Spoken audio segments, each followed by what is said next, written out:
Welcome to the weekly Woodcast with Dennis and Michael Woodworth. And today we have a special guest in studio who I've known for quite some time in reputation, but this is actually the very first time we've actually met face to face, Candace. So Candace Collacott, who is from, Bridgewater on the South Shore of Nova Scotia. And today we're going to talk about a subject that's very near and dear to her heart. Welcome to the studio today, Candace. Hello, thank you. We had the opportunity because you reached out to me months and months ago about your passion for helping other people in the world. And because of our reputation globally, you wanted some advice and some things that we could work on. And I wanted to expand on that today to give some people, our listeners, an opportunity to learn about what is so dramatically different in a third world country and why Canadians seem to magnetize to want to help so many people down there. It's not just because of beaches and hotels. It's because of the people that live there and the people that we are as Canadians. So why don't we talk about how you started that? Like, obviously, you probably started to go as a tourist. Yeah. Go for a vacation, and then what happened after that? I was actually training for a boxing match on a vacation.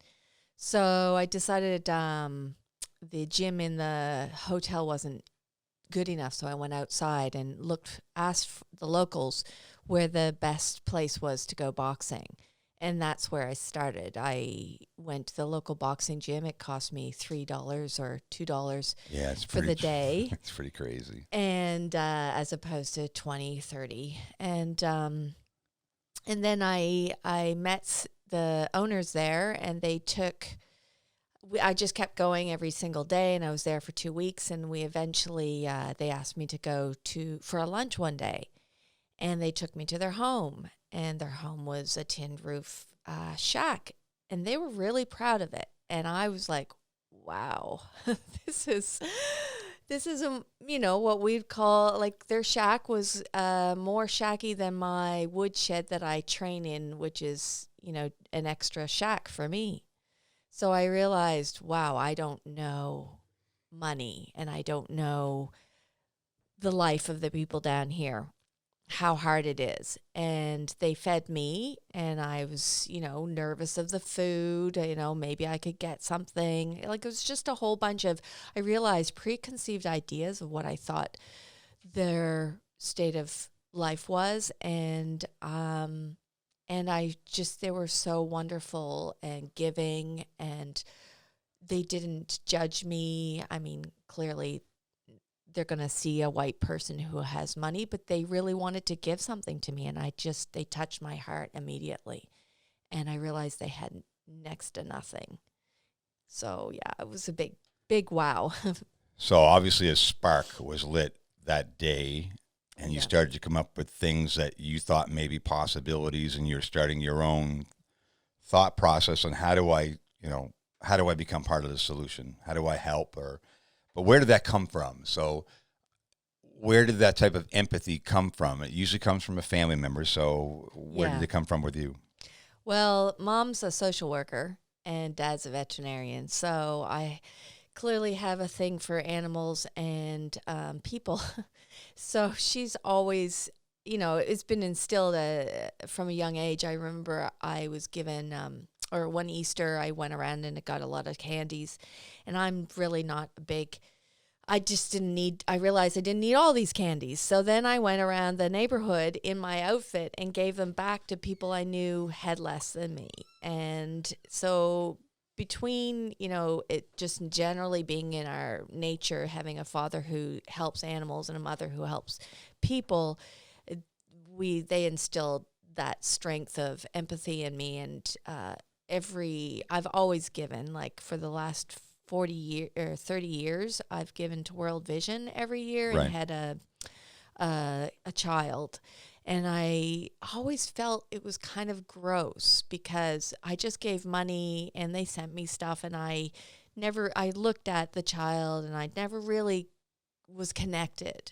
And so I always wanted a deeper connection, and as per Maslow's law, because we have the luxury here in Canada to easily, if you look at Maslow's chart of life, the first few things is just about security and building a life that's, you can make sure that you're financially safe and physically safe.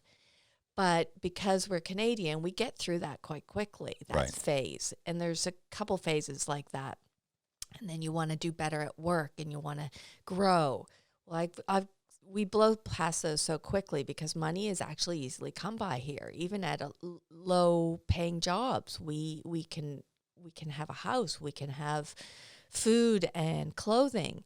And so there's a top of that pier called actualization. And I think we come there quicker. And that actualization for me is about helping others. So that's where I sort of You start. get to see the physical results of the work too, which is really, it hits home in a Yeah. big way. And I know personally, because we've done it for almost 10 years. And at that moment, you get to see just the result. And I A think happy face. yeah, absolutely. I mean, we over and over and over really try to quantify. And I think people who are generous, whether it's economically or whether it's just tangible things that they donate, so many of our charitable organizations that do fundraising like this, the end result is that only a small fraction of what you donate actually gets to the end user, the end person that needs it, or the family that needs it. So in actions like yourself, it may be more taxing on you in regards to the effort it takes, the time it takes, the energy especially, Huge. but you get to see the end result. Yeah. That's the difference. And I think that's why people are willing to go through the hoops and loops and the pain and the struggling to do what has to happen to bring that stuff directly to the people that need it. And it's exciting to be able to go, I don't need all of this stuff that I have. And I see that they could really use this stuff. So sometimes, like you said, the giving is so simple. It doesn't have to be always monetary. And, I've helped all my life because I'm a designer. I do design for free for tons of organizations, including our own boxing organization here in town. But, one day I'll be able to use that side, hopefully, when I'm over in the Dominican. But for now, it's just trying to get them the goods that they need. And that's, as you said, it's going to be a big struggle to get there. Because you have a thought that's so large, but then the reality is that the airlines don't have the ability to put on 2,000 pounds worth of donations on a plane, or even 3,000 pounds. So, and it would cost so much. So that's where, when we met by telephone, where I came up with Candace, you can't do this alone, because you just, you'll drain everything that you have because you're so empathetic to the situation. You need to be part of an army of people that are across the country, coast to coast. And that's really when I come up with the idea of you kind of being a coordinator. Your real passion is in an area that's close in the proximity of Puerto Plata and the Dominican Republic, on the northern coast of the Dominican Republic. And tell me about the team. Tell me about the people you've met there and why they mean so much to you. They're they're a really wonderful bunch of guys. They're really smart. They're hardworking, so they work 2 or 3 jobs each. They start at 5:30 in the morning to start training as many of the kids as they can, because they have a passion as well. These guys are actually trying to get the guys to the major leagues, and I want to provide an extra component to this, and this is long term, but where we teach them to more English and the power of school and all of that, because they've got there's a very small percentage that'll get to the big leagues. Absolutely. But one of the guys, the major guy, Poochie, that's not his real name. His nickname, they all have nicknames down there. Poochie, Machina, they all have their great names. But he was able to go to the big leagues. He was chosen. And he was chosen as a pitcher, and he started pitching, and he blew his arm out. Yeah, it happens. And he basically had no time, didn't really get in, and was back out again, back in his home country with no money and no prospects. And he's a bus driver now for the school, and which currently in COVID isn't working, so he's got no money. And he has this passion to make more players like himself and give them all a life. And his brother actually does work for some guys in the States, but I think does administration. And of course, right now during COVID, he's been laid off as well. So he's at home as well. So yeah, they're great. They're great and intelligent and giving. And that's the part they're to us. They're human. They just have bad circumstances. Bill Lee, who's a very good friend of mine, who's an ex-Major League Baseball pitcher or Boston Red Sox Hall of Famer, he constantly tells me about a world with no borders. Yeah. That we are just the human race. We didn't create these borders. We didn't do all this. Usually it was built by people with greed motivation on how to control societies by providing taxation, providing restrictions on how to travel. And that's why we have our own passports and birth certificates and social insurance numbers and everything else, which is a system created for really more of a controlled environment. But we really are just all human beings. And when you meet people on an organic level like you are, I think you learn that more in that way than any other way in life. Well, and that's where I realized I am so lucky to be Canadian. Yeah. And I didn't, my parents and I don't deserve to be Canadian more than the Dominicans deserve it, to be Dominican. Like, I could have been born in Dominican Republic and be struggling myself. And so at that point I realized I can give, and I want to give, and I want it to be a borderless world. Yeah. I would like it to be fairer. The hard part is that, like anywhere in the world, you have good and bad people. So good and bad intentions too. And I've learned that over the 10 years that I've been doing the work is that you really have to build solid relationships with people on the ground there that are reliable, trustworthy people that will allow you to do the work you do, and then in turn get to the places that are necessary so that you can get a result for those kids. Because ultimately, we just want to build another generation of children that are our future leaders, give them the tools to be able to develop themselves in sport, in school, class, clubs, music, whatever the case may be. And the sky's the limit. It really is. We limit ourselves. I was talking to our community college student last night. His name is Dylan. He's in culinary at the Nova Scotia Community College here in Bridgewater. And I was telling him about a story from Steve Harvey. It's the story of the flea. And that if you put a flea in a jar, the flea can jump thousands of times their size, right? They have a huge growth ability to be able to jump, an enormous amount of distance. But when you put them in a jar with a cover, they continuously hit the top of the jar. And then eventually the flea teaches itself, well, you can't jump any further than that. So just limit yourself to how far you can jump. Then the flea has children, and the flea actually shows their children you only need to jump this high.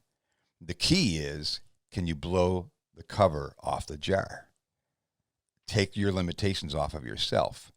We seem to limit ourselves, saying, Michael Graves was our very first podcast that we've ever had.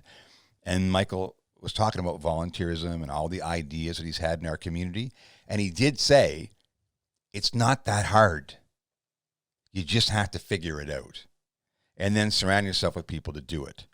And that's where I knew you and I would connect that way, because you just have to have a group of very talented people, qualified people on both sides of the border to make what you want to make happen. I don't take no for an answer. Yeah, I know you don't. You're a bulldog. You met my bulldog today. You're a bulldog. I did. That's why we put these little things on the table here to represent. I love them. Yeah, so we... I'm more like the bull, actually, in the china shop. Yeah, that's a good analogy right there. If anyone needs to know about Candace, that's a great analogy. Yeah. So at that point, how many people on your team do we have down there now?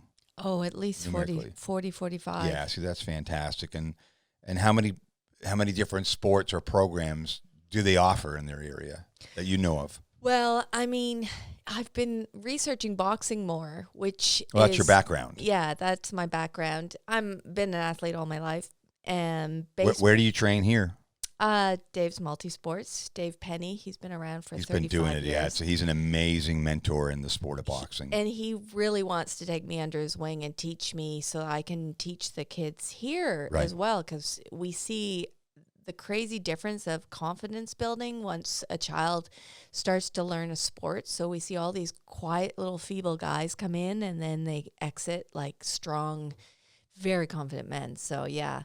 The other programs there, I have not, that's while I'm down this coming time, I'll be looking into some of the other sports. I really want to get women involved. Absolutely, The 100%. Dominican is still a little backwards in their, idolizing the men, and the men bring in all the That's money. the Caribbean, Candace. That's every country in the Caribbean.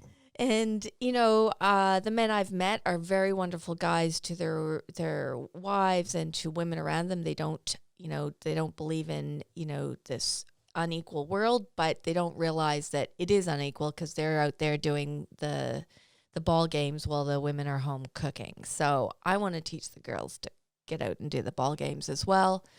So that will be my thrust, is to see a women's component of athletics down there eventually.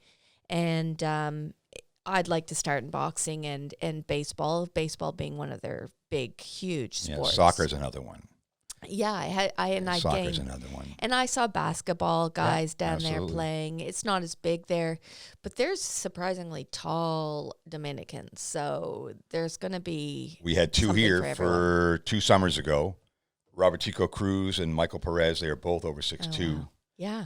Their athletes are very tall. I mean, it's amazing. And they're very athletic. That's why if you look at Major League Baseball, the number one country outside of the United States that produces baseball players is the Dominican Republic. And it actually started with the Toronto Blue Jays and the Los Angeles Dodgers. So wow. the Dodgers and the Blue Jays set up camp. And the reason why is for the Blue Jays, when they started in 1977, they didn't have a large budget. So the business model, they couldn't go out and acquire a Ron Guidry from the Yankees or a Reggie Jackson or whatever the case may be. So they had to find talent in other places. And the Dominican Republic was an enormous hotbed. And they set up a camp, like an academy there. Now all 30 Major League Baseball teams have academies there, all of them, in a place called Boca Chica. Oh, yeah. And I'll take a trip down. and it's amazing because they're funded by Major League Baseball teams. So the facilities are phenomenal, every one of them. The biggest is the Yankees. I would say the Dodgers and the Red Sox are second, but the Yankees do an incredible job with their academy. And it really provides employment for a lot of players down there that can help their families. That's why they'll sacrifice literally an enormous amount of their time because their motivation is to help their complete family. Exactly. Not just a spouse or a child. They want to help their complete family, which is very different compared to here. Yeah, the community, I mean, I did read a book on the difference between cold weather people and warm weather people. And the fundamental difference is cold weather people, they suggest, are harder working only because we have to create shelter to live because we have winter. So that's created a work ethic that's really kind of A-type and over the top. Whereas the warm weather countries are more community and family focused because they can be. And so the thrust is to pitch in on a family. And the families are bigger because they're meant to help the next generation and the older generation, the younger. So it's all very community and family oriented down there, and it's actually very warm. And I didn't think I was that kind of person because I am I'm like cold water or weather prude, but I just love the warmth down there. Well, it's a different place in the world, and people get magnetized, excuse me, to other individuals in the world. They just do, and we have a lot of relatability that way because I enjoy helping other people in the world.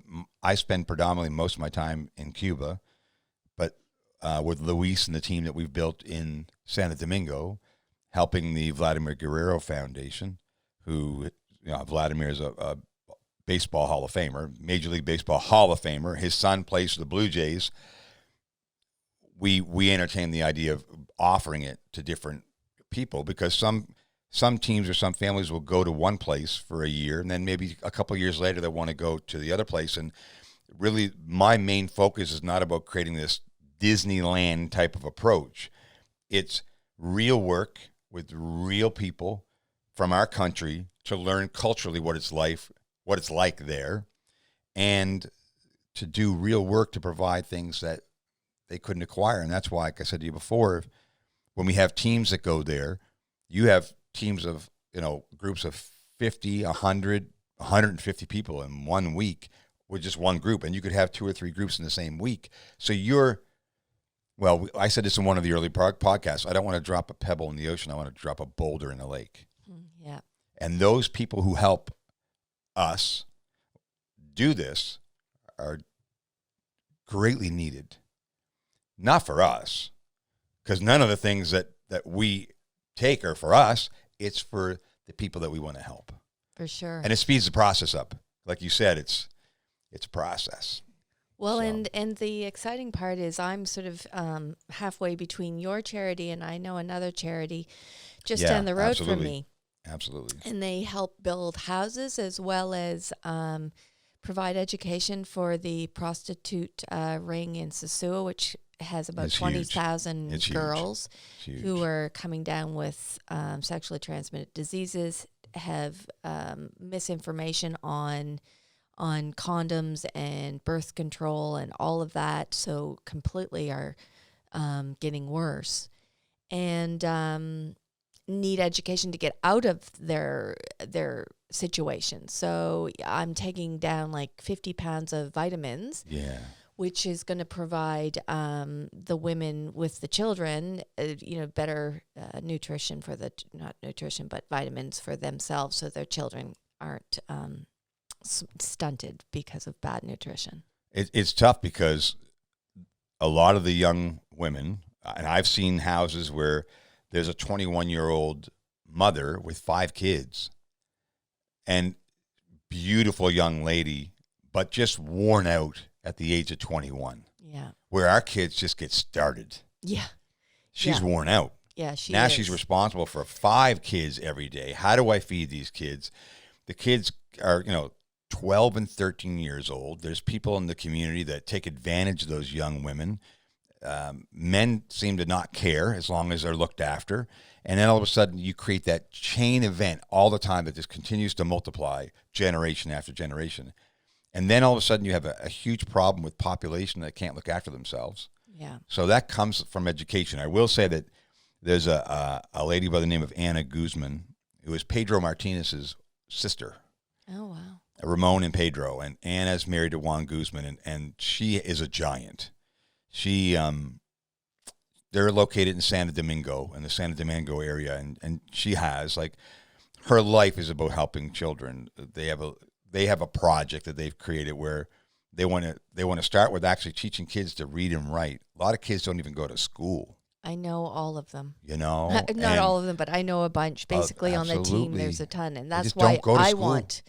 Well, they're encouraged by their family members, and by the American dream to get stuff. Yeah. So leave and go work anywhere at 14. It's tough because if you interview kids that are going in what I call the meat grinder of Major League Baseball, there's the percentage of players that go in the meat grinder versus who comes out of the bottom are so dramatically different. And a lot of these guys have no life skills. A lot of the Major League Baseball academies down there now have some form of English classes, because back in the day, there would be people like Alfredo Griffin, that was the Rookie of the Year for the Toronto Blue Jays in 1978. He was from the Dominican Republic in San Pedro de Macorís. He couldn't speak any English. Imagine moving to a country and playing on a baseball team, and all your teammates speak English, and you can't relate to them. And then you have to live there. and go on the road. It's a huge price that they pay for Yeah. that dream. And only a few of them actually live it. The rest of them go back into society not even close to be prepared for what we call real life. No, I know. So I think the work that you're doing is associating with schools, building houses is a community thing more than an athletic thing. And the educational component of it is really important. We started in our first year with our Goodwill tours where the educational component was going to be a part of it right away. Yeah, it's so important because I actually know so many, as you said, kids that basically are stopping school at 8 to 14. Crazy. And their parents and grandparents are encouraging them because they're helping paying for the whole family. Absolutely. So all of a sudden, it's just uneducated begetting educated, and it's getting worse. So I want to stop some of these misfortunes and remind them and encourage them that if they get educated, they have so much more of a future in front of them. And then I'd like to help teach English because that's not for everyone. They don't in their own schools, say for example in the Dominican, public schools, first off, you have to be able to pay to get to the public school. And Exactly. if you don't have the wherewithal to get there, they don't have buses or anything for these kids. And the kids that get to learn English are the kids that go to the private schools that are being paid for. So if you don't have money for that, you're not learning English, you're not getting there. So there's 1,000 reasons, obstacles to them getting an education.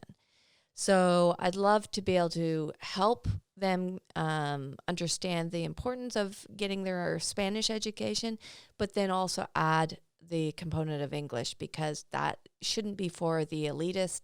They need it in this day and age. They need it to be part of their own tourism industry. They need it so much. It gives them a leg up. So if I can help do that as well while I'm there, it's just, it's going to help a ton. And you're going to find some individuals that will multiply you. I know in our project in Cuba, in Matanzas in particular, we have 3 or 4, master's degree in English translation. They know multiple languages, but the one that we're trying to encourage our kids in the project to learn is English, so they could be, bilingual, and they can use it as a vehicle to be able to help their families through tourism and other opportunities abroad as well. Yeah, so exactly. Learning something like that, being a little uncomfortable for a while, allows you to open up a lot of other doors. Yeah. And we were talking about this the other day about young guy in 1985. His name was Bob Geldoff. Mm-hmm. He was the lead singer of one of our 80 bands, and he started Live Aid. He came up with the idea of Live Aid, and that well. You want to try, and he had one of the young girls from Africa on the stage in their 25th anniversary. He said, this girl was in the video in 85, 25 years ago, and look at her today. And if it was just that one person, it would be worth it. And that's why I want to stay connected with you, because I want to quantify to our government and the Dominican government and to the Cuban government, the countries that we're in, I want to quantify to them what we're doing. Mm. When I showed Cuba Deportes, which is Sport Cuba, the donations that Canadians gave in 1 year in 2017, they were blown away. Wow. They had no idea how large this project was. And sometimes, we don't do it for recognition. It's just not part of who we are. Mm. But I want to show the governments the kind of empathy that we have for other people in the world that really need our help. And when you can show that kind of empathy, it kind of exemplifies who we are in our country. Now, we have, just like everywhere else in the world, we have mostly good people and a few bad eggs in the basket. But the reality is, in general, Canadians are revered for the kind of humanitarian people we are in the world. If you wear a backpack with a Canada flag on it, we generally are looked upon as pretty positive people. Yes, I actually had one of those backpacks with a Canadian flag on, and when I graduated Parkview and went to Europe, and I was jumping on a train, and I got into the first class by accident. And I didn't know. I was, naive, and I thought, oh, what a nice place to be sitting. And I was sitting there, and the conductor came by, and he goes, Miss, you're in the wrong cubicle. And I'm like, oh, okay.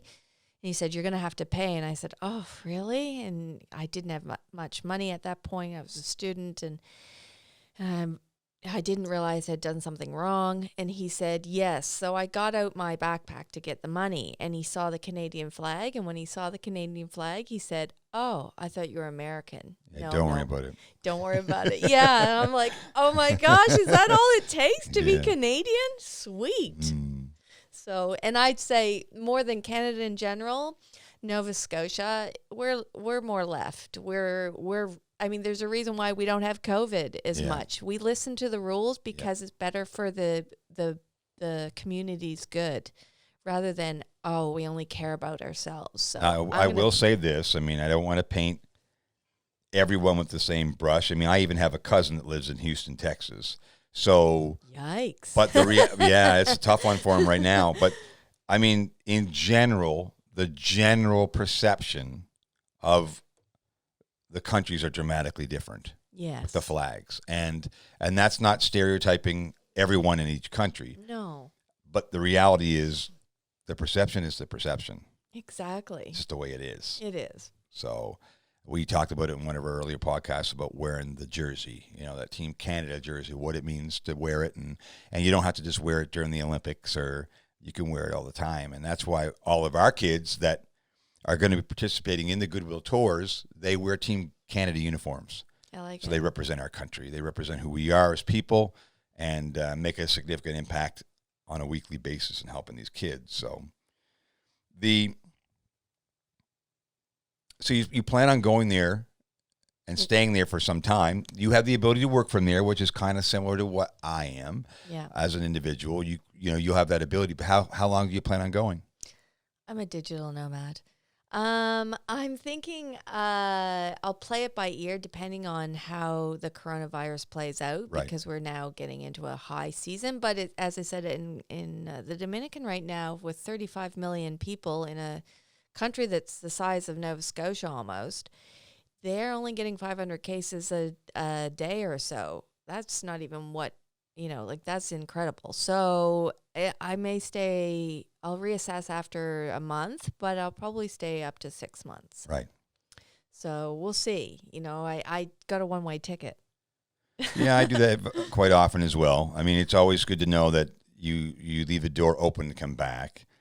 But it's also good to know that you've made the commitment. When you buy a one-way ticket, it means you're all in. Yeah. And it's the reason why you're in the studio. It's the reason why I want you to be part of our team. It's the reason why I want you doing the work that you do, because you can't try things like this. There's no such thing as a try. No. Because you're going to face a lot of things along the way that, you're going to learn. And we've already had hourly conversations about some of those obstacles that you may experience. And it's just the average person that doesn't have that, bull in a China shop attitude, it's probably going to quit, because it's tough to deal with.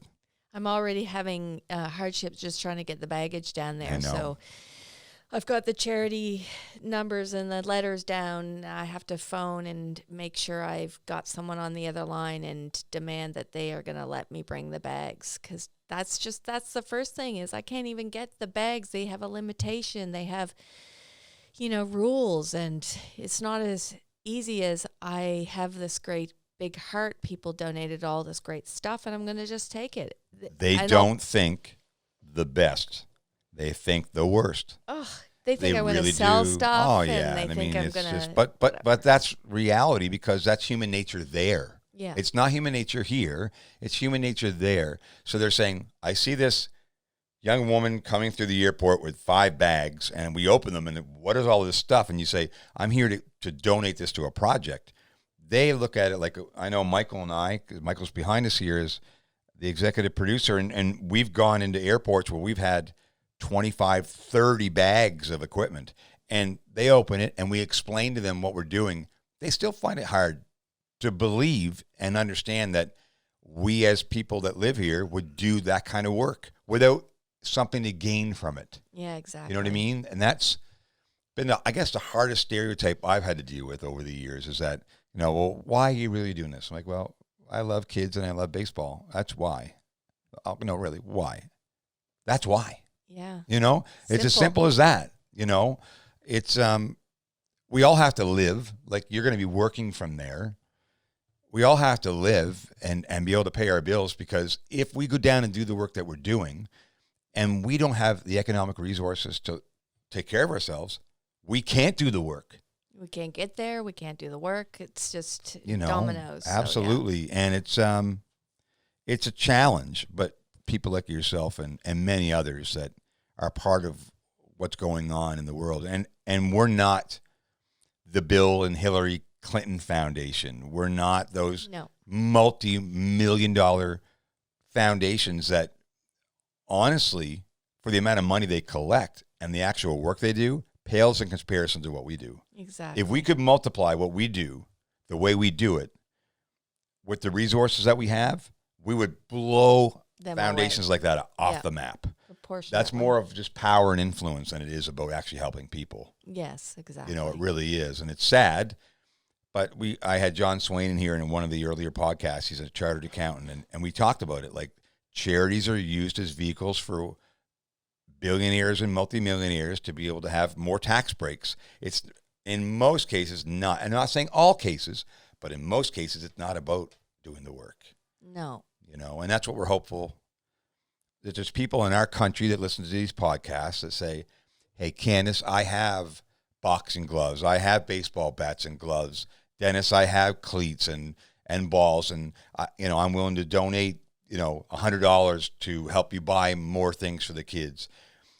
If you're out there and you're listening to the podcast and you want to help, reach out to us through our multimedia or social media platforms to be able to help people like Candace and the other great Canadians across the country that do the great work that we do. It brings me to mind, once again, Ruth and Reg Grieve from Saskatchewan. They just a great couple that just love helping people. Wow. And it was funny because we had a softball team go from Regina last year to play softball in the Dominican Republic.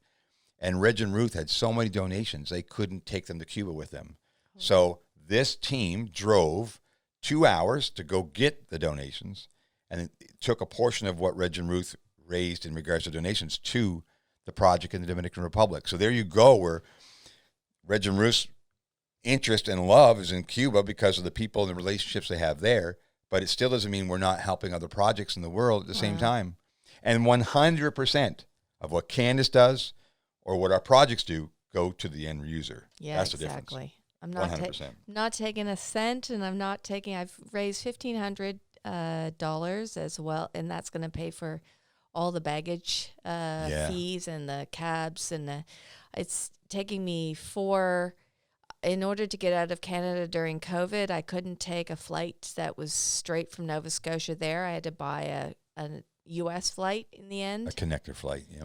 So I'm going from here to Toronto. Then I have to pull 5 big 50 to 70 pound bags off myself, go through the customs. Then I get through customs, and I don't even know how I'm going to do that, but I've only got an hour and a half. I'm going to beg, borrow, and plead for some neat wheelchair type action. I don't know what, some vehicle that they could help me with. And then I get to LaGuardia in New York, and then I have to take an Uber. I'm figuring that out today to get over to JFK. Right. I'm staying the night so that with those 5 to 7 bags. With those 5 to 7 bags. I've lived it, girl. I have lived it. Oh, and I'm just thinking about luckily I'm strong. That's all I can say, because I can lift 50 to 70 bags and throw them, but it's going to kill me. And then I stay the night, and I go again at a stupid time in the morning. Like, when I leave here from Halifax, it's 4:45 in the morning. I'm leaving. So my dad's driving me at 2:30 in the morning. And then I have a direct flight. I decided I didn't want to go American Airlines because they stop at Miami, and Miami's just, well, Florida's full of Yeah. COVID, so I wanted to get straight down. It reminds me of a guy named Vito Signorelli who's in Sudbury, Ontario area. Vito spent 2 years collecting baseball equipment and then had to find a way to get it all to the airport. They had 15 full-size hockey bags. 15. Oh, my gosh. I mean, it's just, that's what's so awesome about our teams that go is that they are an extension of you. So there'll come a day, trust me, I've told you this before, there'll come a days where you'll only take one bag. That would be nice. Because you'll be able to coordinate with what we do with all the other teams. Because if you have a team of 50 or 70 people that go, 15 bags is not difficult. No, that's right? easy. Right? So I always say that the players should be the ones moving the bags. So if you have 15 players and there's one bag per player, it's not a big deal. They have their own bag and they have one gear bag and the way they go. When you're one person and you have 5 or 7 bags and doing the connecting flights that you're doing, trust me, you're paying a price of inconvenience over and over again just to get there. Sweating and stress. Just to get there. I'll do that. I've already got my cabbie booked in Puerto Plata to take me to the Airbnb, so I just have to get all the other ones. Even there is, you need a taxi that's large enough to handle all the bags. You just can't take an average sized car because most taxis only are transporting 1 or 2 people. Yeah. Right? This is like they're minivan. transporting, yeah, you need a minivan. That's the way it I've works. told a minivan or truck, but I'm going to take a photo of it this Yeah, weekend I love it. so that he can see exactly what I'm talking Yeah. about. And that's just to get there. Yeah. And that's the kind of, that's the kind of person that you are. And that's why, and then they say, well, what's in it for Candace? It's the look on their faces when they see what you bring. Yeah. Yeah. I asked the guys down there to prioritize what's the most important things they need because I might not be able to bring it all down because I'm still waiting to hear back from the airlines. And so if I have to cut back, what can I cut back? And they said, we need everything. I know. We really need everything. They said, obviously, balls are always the hot ticket because they go missing. They lose 10 every game. So, and they cost a fortune. Right now, during COVID, their food costs more. It's doubled and tripled. I mean, it's like here, a 2x4 of spruce was $2. Now it's $10. Well, that's happened to everything, even their own food, their own watermelon that they're selling. Someone's making money in the Dominican because they've just upped and tripled and quadrupled, Duca and watermelon. And if the pandemic continues to become worse or just continues, then those prices even get higher because people will take advantage of any situation they can entrepreneurially in those cases. Because I see it in the country that I stay in is that you look at, a mango that costs such and such an amount of money, and it puts a lot of stress on the families that just can't afford it. I mean, an enormous amount of stress. Exactly. Well, I even said to the Airbnb girl, I said, what's included in your space? And I noticed that they didn't have an oven and a microwave. And I'm like, oh, I really want an oven and a microwave. And she's like, okay, my other place has an oven, but I can't afford a microwave because it's just really expensive right now. And she's Swedish. She's making the money. It's $850 for me to rent this 2-bedroom space. But she can't even afford it. Well, everything's just more expensive. Yeah. It's just and it's here too. I mean, look, when I remember I wasn't here, but when the pandemic started here, there'd be places like Costco and grocery stores that had no toilet paper. I mean, literally sold out. And then when they started to sell it again, it was 2 or 3 times more expensive than it was before the pandemic. So it's unfortunate, but major corporations don't have as much empathy. That's just the truth. Not at all. It's just the truth. If you see an economic ability to, and then you see people online buying the toilet paper from the stores and reselling it and saying, if you need toilet paper, come buy it from me, but it's going to cost you 2 or 3 times more. Yeah, it's crazy. So, it's just a tough time for everyone, but it takes people like yourself and many others that will Focus on the solution. And at the end, that MasterCard commercial of that word priceless is, I don't know how you quantify what you've done to help so many and why it means so much. And the relationships that you'll have will be lifelong. I know that for sure. And we're on board. You know that. We're going to be there to help you along the way and provide a project of sustainability. The hard part about all these things that we do is you can't just have a Band-Aid. No. Because you have a Band-Aid that wears off, the wound is still there, So if you have a project of sustainability, the wound heals. Exactly. That's why the education part of it's important, the cultural exchange part of it's important, and then every team can't go every year. We need different teams from different sports, whether it's baseball, mixed softball with adults, or soccer, which they call football there. We've got cheer that's involved with there. We obviously have other organizations that you don't have to be sports related either. You can get involved with through your church programs, school programs, whatever the case may be. There's a lot of ways that you can help. Interact, yeah. And I've encouraged a lot of young people to take this as part of their educational experience. That hey, look, take a year or two and learn about the world before you start pushing forward in your next chapter. Huey Lewis was a big, he did the Europe thing just like you. The only difference was Huey Lewis's father sent him to Europe with no money. Nice. Just the flight. He said, when you land, you figure it out. Wow. So he was jumping in boxcars on trains and odd jobs along the way and learning about life. And when he came back, he had an incredible perspective. And that's when he started his music career. Well, see, in England, they have something called a gap year. And so that means that they force their students to take a year off at like grade 11. Right. And come back a year later at grade 12. I love it. And I have always been a proponent of taking a year out of after school, taking a year off to travel to anyone. And because I think we rush too much into our jobs. We just get into the steady role of making money, not thinking about anything, and not experiencing life. And this is how the kings and queens used to educate themselves. They used to travel around the world. That was the way they educated themselves. And it's the best way to do that. So I'm always a proponent of that.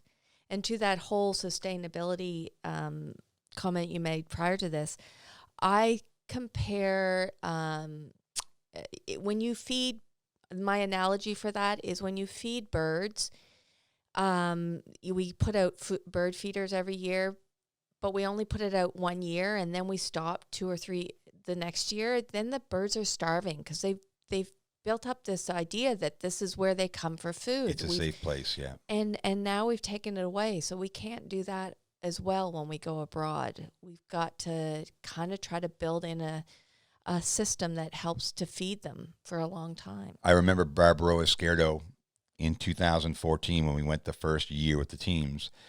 He looked at me and said, "Thank you for everything." And he shook my hand. And I looked at Adrian, who was our translator, and I said, "Why is he looking at me so like he'll never see me again?" And he said, "Because he believes that he won't." He said, "Most people come here once and never return." And I told him, I said, when I started this, I didn't start this to do this for 1 year. I started to do this for every year. And we've returned, and it's about keeping your promise. And if you're going to try to help people, just don't throw money at it. No. Right? I mean, not to say that we won't take financial contributions, because we will, but we'll utilize them so we have that year after year process. Yeah. And it's not easy, because those countries, as beautiful as they are, most of the Canadians that travel to the Caribbean go to a beach or a hotel for a week or two. That's the majority. Yeah. And they deserve it because it's their vacation, it's their time. But if we appreciate their hospitality, look at projects across the country that help families in third world countries that are hospitable to us, and try to find, even if it's $50 a year, $5 a month, which is a couple coffees at a coffee shop. Nothing. You compound that with a few thousand people, you get an enormous result. Yeah, I'm not complaining. No. And so no, I'm very optimistic about what you're doing. I'm very proud that you've taken these steps because it's not an easy thing to do, especially for a woman, you know, in the Especially a countries you're woman going to the DR too. 'Cause Absolutely. So you're tough, and they know it. They know it already. I mean, and I'm glad that someone like yourself has taken on that challenge because not everyone would. Well, I think my parents are crazy, and everyone else thinks they're crazy. They're like, "What are you letting your daughter do?" And I'm like, Live. I just go where it feels right, and I know I have to be careful. I went to New York and lived in New York Yeah, before Giuliani cleaned it up. So those were the days they were muggings and people were crapping on the streets, and they just pulled tourists off into a back alley and took everything. So I've had to watch myself for a long time, and I've been around Europe, and I've had a lot of crazy stories and a lot of scary ones, but I've always come out clean. Well, we talked about it before in other podcasts about magnetic energy and how it seems to connect you to the right people. Well, it was wild how we met. Yeah, it was. I was just looking for some advice. Information and advice, yeah. Yeah, and maybe how to find some baseball gear. And we grew up together. Yeah, I know. Just in two different school systems. And I knew a lot of people that you went to school with. And it's just amazing that it took us to get into our, fifth decade before we did. But yeah, it's crazy. It's for a reason. Yeah. It's always for a reason, and I believe that. And I'm just optimistic and very excited that you're taking on this part of the journey, and it's going to help a lot of people. Well, I'm glad to be part of your group now and part of the. I mean, you know so much. You've done it for so long. There's a lot of stuff to overcome, as you said, and to get to know, just to be able to help. So help at a bigger level than giving $50 to a stranger in the DR. So yeah, I'm thankful that you're here to help me. Yeah, well, we help each other. That's what we do. Everyone that's part of this group across the country helps each other.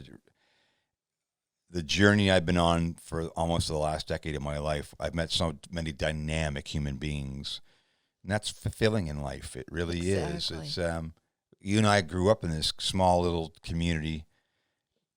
You've got to get out and grow. You've got to get out and meet other people because they're out there. Yeah. And they need your energy and you need theirs. And it seems like the possibilities or opportunities that present themselves in the world. Now, it's not as easy in the countries we go to because in most cases, we're providing most of the opportunity. Yes. They don't have the ability to, other than provide some physical work to organize things for us.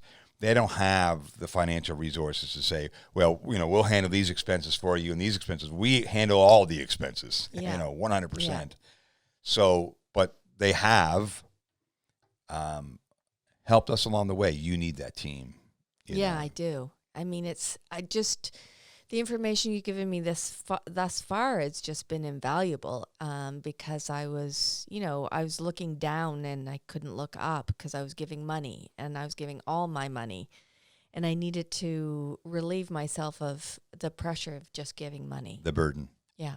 Because you feel like you want to do as much as you can. Yeah. And one person just can't do it. And I feel guilty for being Canadian and having so much. And so that burdens me as well. Absolutely. Well, thanks for coming in today. Thank you. It's a cool story that's already started, but I'm looking forward to the next few chapters to see how you do. Lots of photos. If you want to follow Candace, the best thing to do is look up Candace Collacott on Facebook. And I'm sure she'll be posting her journey as well as the Caribbean Baseball Goodwill Tours Information Group on Facebook. Because we'll actually be taking some of Candace's photos and showing people the great work that she's doing down there. And if she needs a helping hand along the way over the next couple of years, once this wonderful world gets somewhat back to normal, we'll be asking some teams in different sports that would like to have an incredible cultural experience to maybe visit the communities that Candace will be in. And she'll be your tour guide while you are there because she'll be on the ground. So thanks so much for joining us on the weekly Woodcast today on a Saturday morning, and we'll look forward to having that story broadcast on social media platforms. Thank you very much. Dennis and Michael Woodworth on the weekly Woodcast here online on Spotify, YouTube, and other social platforms. Take care. We'll talk to you soon.